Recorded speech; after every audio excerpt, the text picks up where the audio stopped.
firmly believe that God created all creatures with the ability to defend themselves, including us.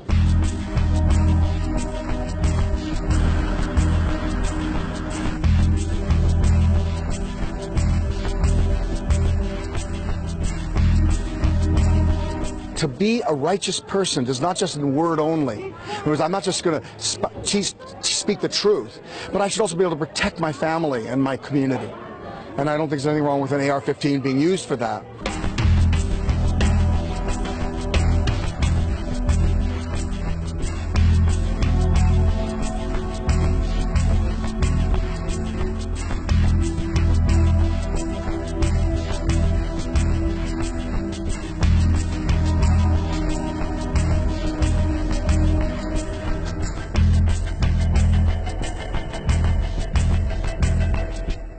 It's a tool of peace.